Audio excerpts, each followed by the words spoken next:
Welcome, Jamie, to today's training session on an introduction to the basic tools of internet research. My name is Natasha Darcy. You remember me from the last session we had together. Now, before I move any further into the training session, I did want to cover off on a few housekeeping topics. Just once again, I know you've heard them before, but I do need to cover on each of these points. If you do need a toilet, you just exit the room down the end of the hallway and make a sharp left. There are male, female and accessible toilets down there. In the unlikely event of an emergency, please exit the room and take a left and follow the emergency exit signs that are lit up in green overhead, or follow the directions of the emergency coordinator or the instructions over the PA announcement. You will be taken, there is a stairwell if you follow those signs that take you to a safe location outside of this building.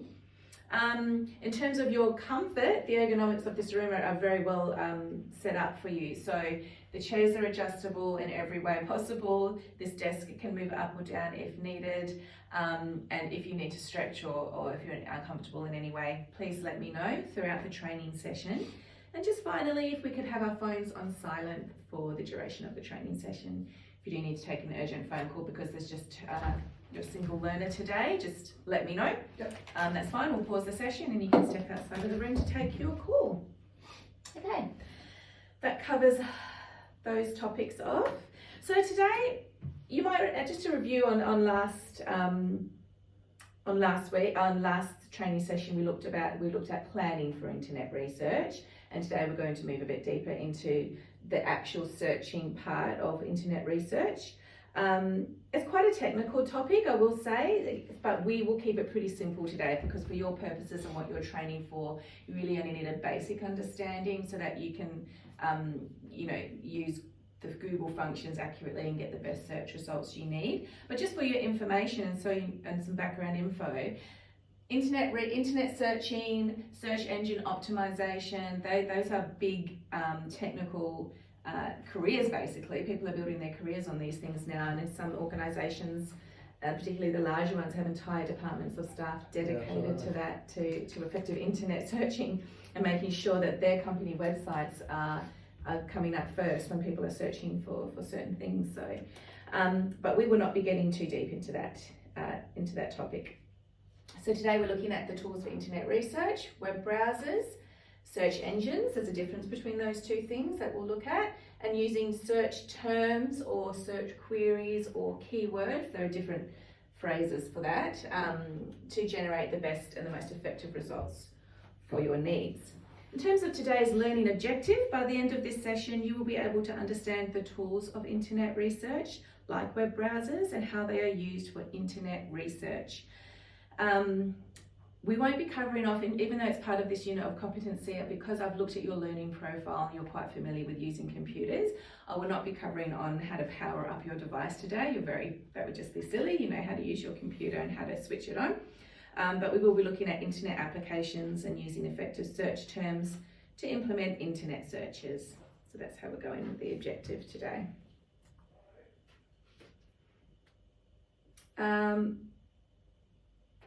Okay, so I've already covered off on what we looked at last week. Before I move into any more slides, we're going to have take a bit of a rest from me talking and watch a video that goes a bit deeper into internet searching and how it all works.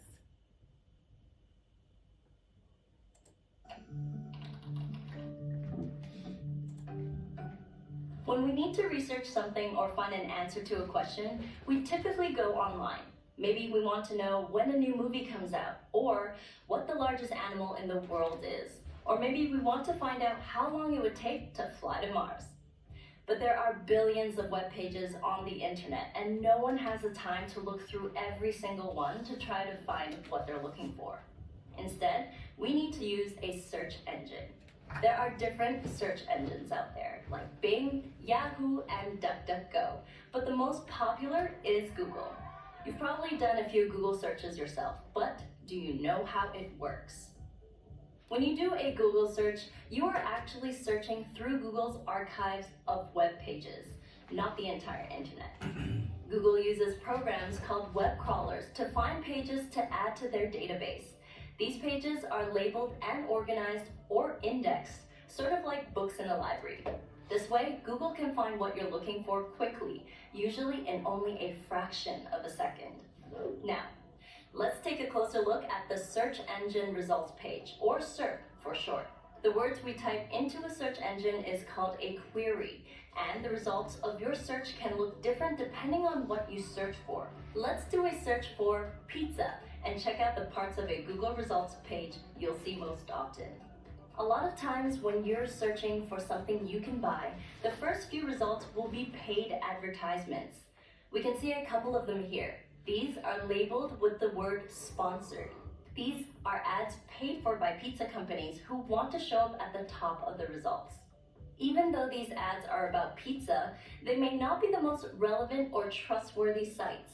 It's easy to think that just because a result is at the top of the page that it's the best one, but always make sure to stop and check if something is an ad before clicking it. There's also a box on the side of the page called a knowledge panel that gives us a bit of information about our search. This is taken from Wikipedia, which is an online encyclopedia and a helpful place to find information about almost anything. You probably already knew what pizza was, but these little boxes can be really helpful if you're looking for something more complicated. Google will often show a snippet as a part of a search result. A snippet is a short amount of text that gives a summary of a subject or gives you an answer to a question. Let's change our search a bit. We'll look up when was pizza invented instead. We can see how the results page changed. Right at the top, there's a snippet that tells us where pizza came from, and we can quickly learn that it's more than 1,000 years old. If we scroll down, you'll also see a People Also Ask section. Here, we see other questions that people have searched for on Google that are related to our search. We see that people interested in pizza also wanted to know who invented it, why it is called pizza, and whether it's really Italian. It is.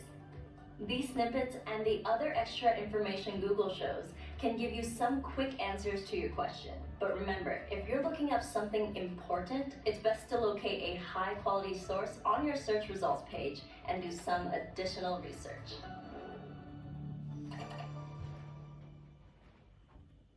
Okay, that was a bit of an interesting video, wasn't it? What did you think about that? Did you learn something new there? Yeah, certainly you do notice sometimes in Google you get different looking kind of answer sheet or fact sheet, I suppose. So it was interesting that was based on obviously the text that you put in, like if you ask a direct question it kind of tries to give you a direct answer. Correct, yeah. So yeah, no, it's good. All right, fantastic. Okay, so we're just going to move on now, and we'll get some of the topics that they covered in that video. We'll cover it in a bit more detail, and you'll be able to practically implement some of those and see how it actually works in practice. But now we're going to get into slightly, the more technical side of today's session and look at web browsers and search engines and what's the difference between those two things. So a web browser is a software application that allows users to access and view websites. Some examples of web browsers are Google Chrome, Firefox, Safari, or Microsoft Edge. Are you familiar with any of those web browsers? I've heard of all of those. I think Safari is obviously the Apple one or the iOS. Yeah. Microsoft Edge is obviously Microsoft, and the Google Chrome. Yeah, absolutely. Yeah. So I will often use Safari off my phone because, as you said, it's an Apple preferred web browser, and you'll find large organisations may have a preferred one that your computer will default to, such as Microsoft Edge or Google Chrome. A search engine, however, is slightly different. It's an online tool, or it's an actual website that helps users to find other websites or sources of information based on search terms or keywords. And people often get these two things confused, and understandably, because Google is the search engine, Google Chrome is the web browser. People are like, well, what's the difference? And quite frankly, you don't really need to know it in order to get your job done on a day-to-day basis, but it's good to have some background information on the difference between the two things from a knowledge point of view. Okay, so moving on and into a bit more detail here, a search engine operates within a web browser because you need the browser to be able to access the search engine website. So it's just explaining the relationship between the two things. Examples of search engines include Google, Bing, Yahoo, and have you heard of all those? Yep. And often your workplace will have a favoured web browser installed in your device, which I've already talked about. And that's in line with policies and procedures. So it's best to, if your organisation has a preferred one, it's best to use it. Exactly, If there's a yeah. reason why you need to use a different one, then please go through the appropriate procedures to get permission from your IT department is the best way to go, rather than trying to override something.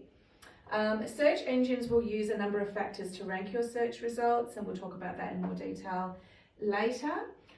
You use a search engine by typing in a keyword or a search query, as was described in that video, search term, into the search bar, and a list of results will then be generated. So that's just stepping through what actually happens.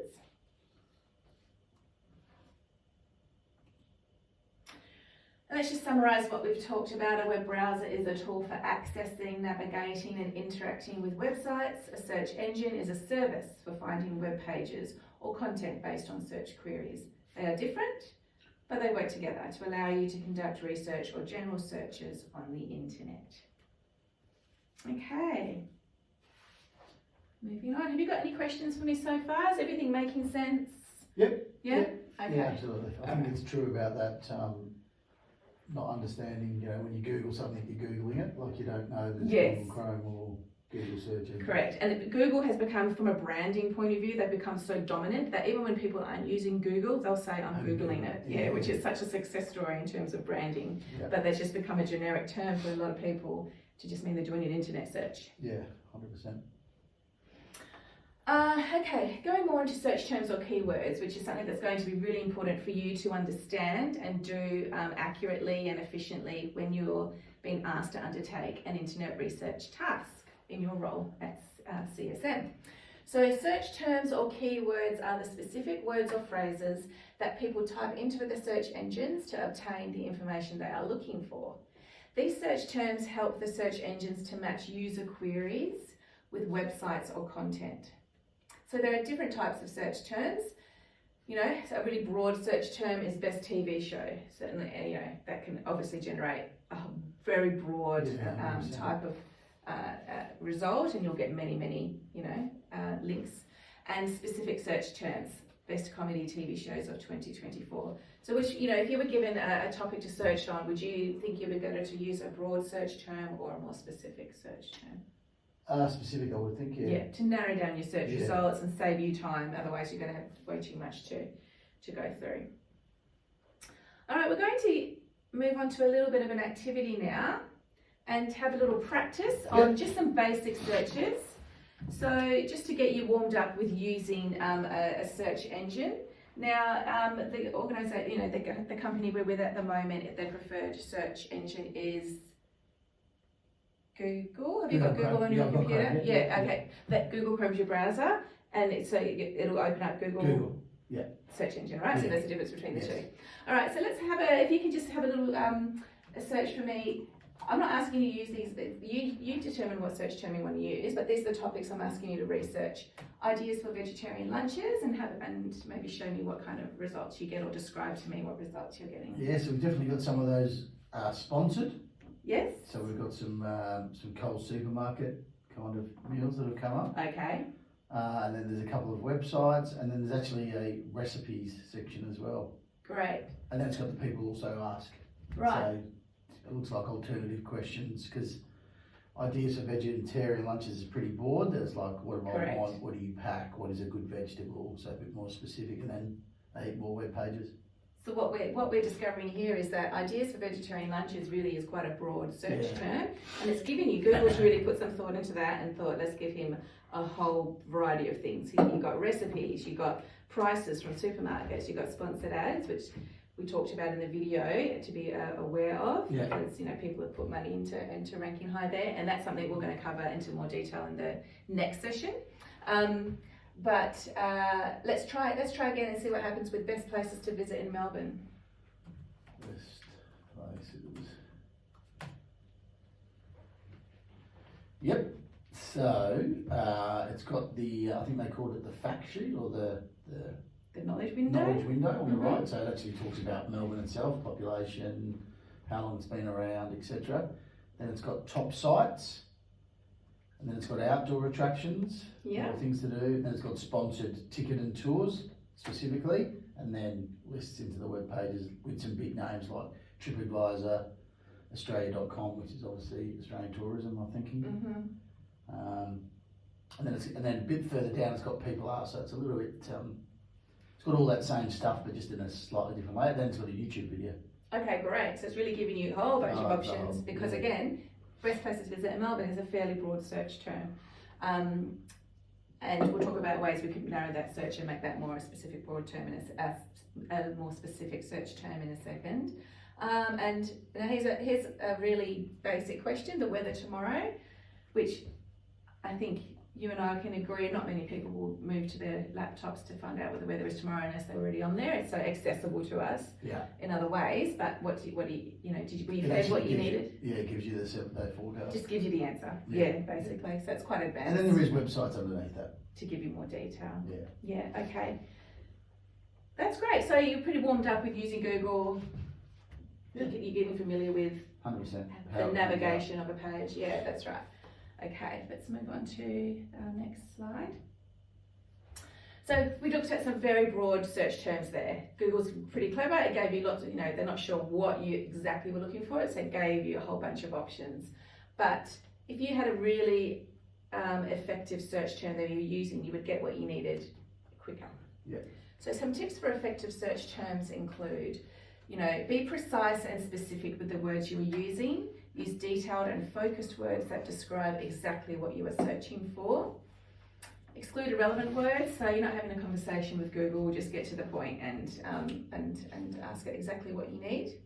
You can use quotation marks if you are looking for an exact phrase, which is quite a useful tip actually, because it will actually draw from actual websites where that phrase is being used. So you might, a YouTube tutorial on how to make a pie, which if that's what you were looking for, it'd be really useful to get a tutorial. And then someone has said in their video exactly what you're wanting to know. Yeah. So those quotation marks will help to be really specific and will get you the I'm result. assuming that has to be a pretty basic term though, right? You don't want Yeah, you wouldn't have a really technical, long, question. ambiguous thing that someone's not likely to say. Yeah. So how to make an apple pie, how to, where can I find, where's the closest supermarket to me or something like that. Really basic questions.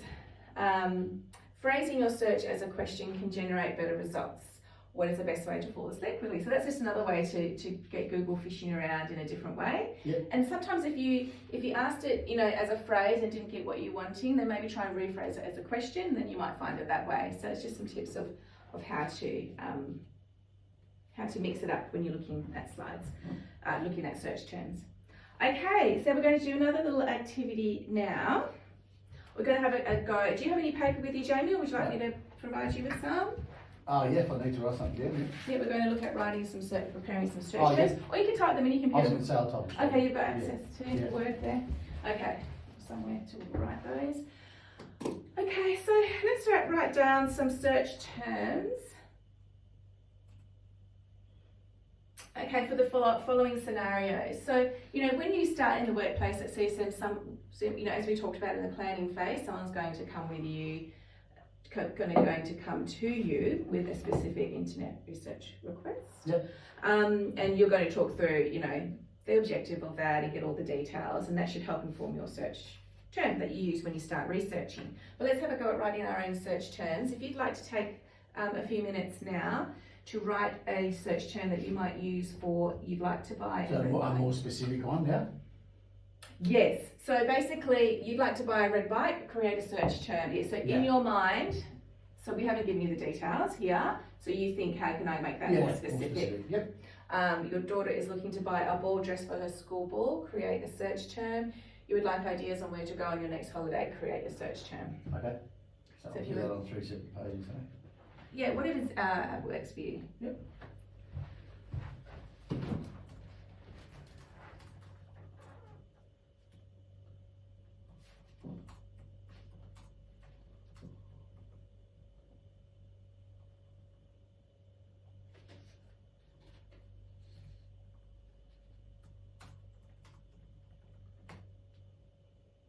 So you want just to create them and then we'll discuss them, or do? If you just create them first, I'm going to Yeah. ask you to read them out to me one by one, and then we'll both run a search on them and see what comes up and see if we get what you're looking for using your search terms. If you'd like me to help you with the more detail for each term, like, you know, you might like to say, I'd like to buy a red bike under $500 Yeah, that's kind of what within the Balcatta area or something like that. But if you're happy to come up with that criteria on your own.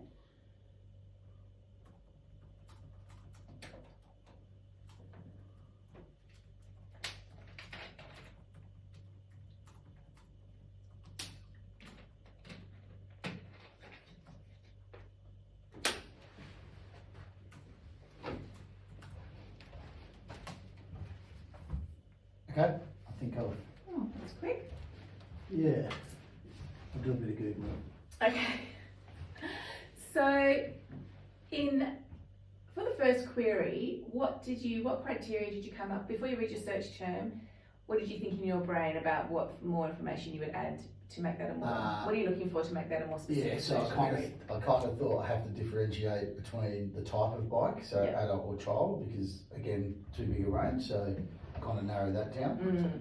The cost, so how much I was willing to spend, Yes. and also the area. So I didn't want to get bikes from the US, for example. I wanted somewhere that I could probably go and drive and get it. So I kind of narrowed it down to my local, not my local area, but my local city, I suppose. So you narrowed it down to the type of product you needed from an age-specific point Yep. of view, the price. Did you talk about Yeah, price? price point, yep. And location. And Those are location, the yeah. three main criteria, which are pretty common criteria Yep. to ask for. And so, what search term did you come up with meeting that I criteria? put, I'm looking for a red adult bike under $500 in the Perth, WA area. Okay, great. Do you want to try and run that search before we move to the next one? I've done it, no, bro. Oh, you run it, and, and what did you come up with? Gosh, you Yeah. moved pretty quickly. So sponsored, and there's like, Actually, do you know what? I'm going to stop you there. I'm going to run that search, Okay. and then we can look at it on the big board. Yeah. So I will step out of here, pull up my Google bar. Okay, how about you read your search out to me? I am looking for a red adult bike under $500 in Perth.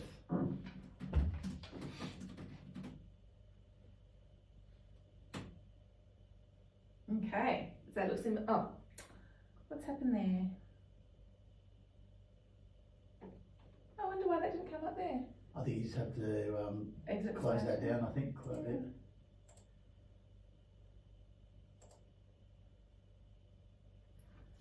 Okay, just bear with me while I fix this up. Okay. Do you think I need to exit out of that altogether? Just out of the presentation mode, yep. Oh, I have, yeah. I have Okay. one here. So it's not reading it there. No. That's okay. Interesting. All right, that's fine. You just describe to me what you've got. Yeah, so I have got about 25 bikes, and I think there's more. I can scroll across. So it's So so pretty good. popular, yeah. It has actually got probably some more specific things where it says nearby for sale men's reviews mountain women's bike cruiser. So there's kind of, they look like keywords maybe if there was something more specific I was looking for. Sure. And then it's got some websites, Gumtree and Reed. Then it's got a new one that I hadn't seen before, popular products.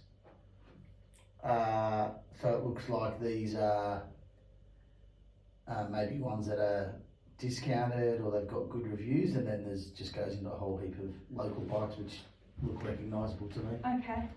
Let's have a look. So this one here is popular products. So Okay, it's so like- based on other people's searches, I think my yeah, Google's maybe they clicked. yeah, Right, so your that's what I criteria clicked on. has matched other people's criteria, so they've tried to help you out, but this is what other people have liked. Well, then it goes into the whole heap of kind of web pages, and then again a lot further down, Okay. people have always asked. So if you scroll all the way back up the top there, so you can see that those are all the sponsored ads. Yes. And when you're looking at consumer goods, so obviously that doesn't mean that it's not worth exploring, especially if you're trying to compare prices and things like that. Yep. And it's the kind of search where it's very price driven. So I don't think it's a concern to look at a sponsored page for that type of thing. I don't think it makes them less credible, but so it just gives you more options from a price point of view.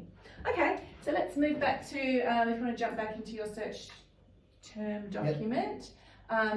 Your daughter is looking to buy a ball dress for her school ball. If you can create a search term for that. Already done that. Okay. And do you want to read that one out to me? Yep, so I've put, I'm looking for a yellow-green ball dress for a 15-year-old. Yellow, green, yellow and green? Yellow or green. Oh, okay. Yellow or green ball dress for a 15-year-old in Perth.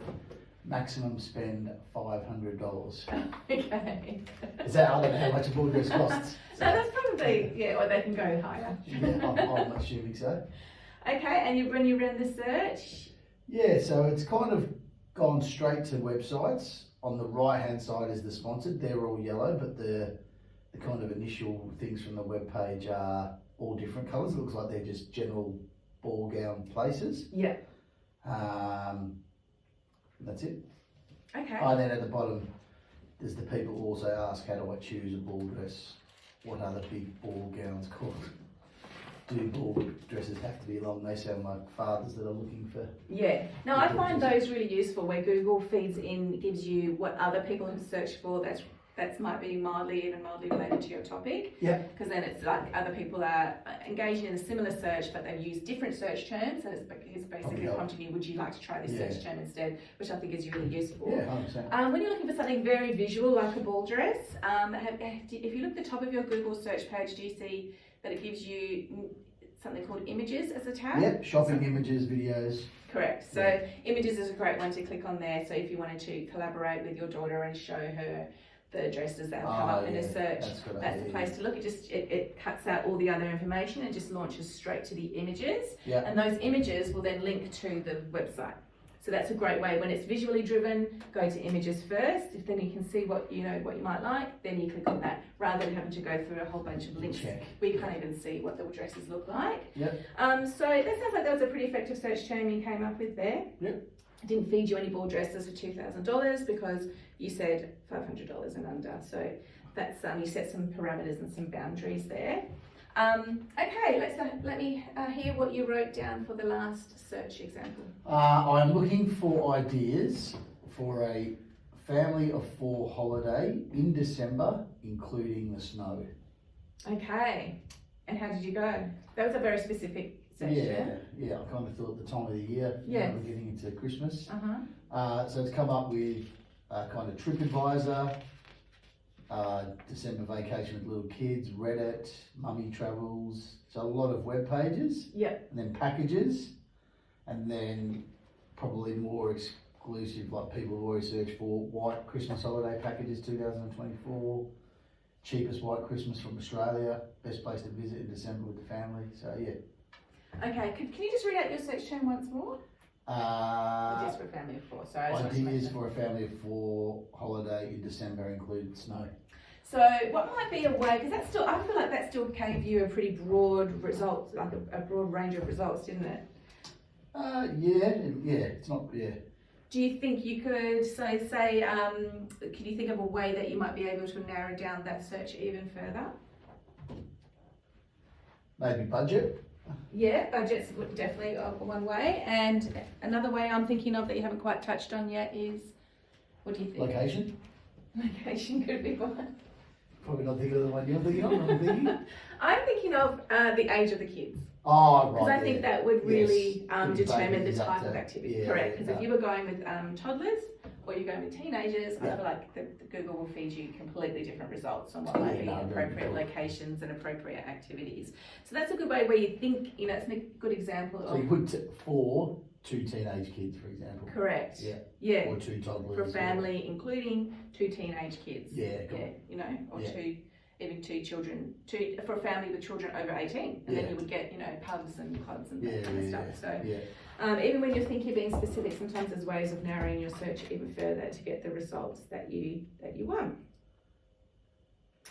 Okay, so that brings us pretty close to the end of our session. I'm just going to wrap up by going over some of the points we covered today. We talked about web browsers and search engines and how they work together to help you with internet research. Do you understand the difference now between those 2 100%. things? Yep. Google Chrome versus Google. Correct. And if you started work with an organisation and you prefer to use Google Chrome, however, they prefer to use Microsoft Edge, check Or, the processes. Yes, that's Yeah. right. Or just toe the line and use the one they like. Yeah. But if there's a reason, then Yeah. then check with the IT department. So choose a web browser and search engine that works best for you and the organisation you work for. And think carefully about your search terms. Use precise and detailed language. And can you tell me what some of the reasons why we need to be precise? and Also narrow your detailed? search, probably get to your answer quicker, Yes. and rather than getting a million pages to have to peruse through and just That's get right. through, you hopefully get This is just such more a waste specific. of your time, especially if you've been given quite a tight deadline for internet research. Then and you've got to, you need to get back to that person pretty quickly. Then you want to make your time as efficient as possible. Okay, well, thank you so much for joining me at today's training session, Jamie. You've been a great learner. Do you have any questions about today? No, all good, thank you very much. Okay, all right. So I will set a task for you before our next session is to continue running some Google searches. Have a practice with search terms and see how you can narrow your search down to get your search results to be as precise as possible. And I will see you at our next session, which is all about presenting your research. Beautiful. Thank you very much. Thank you.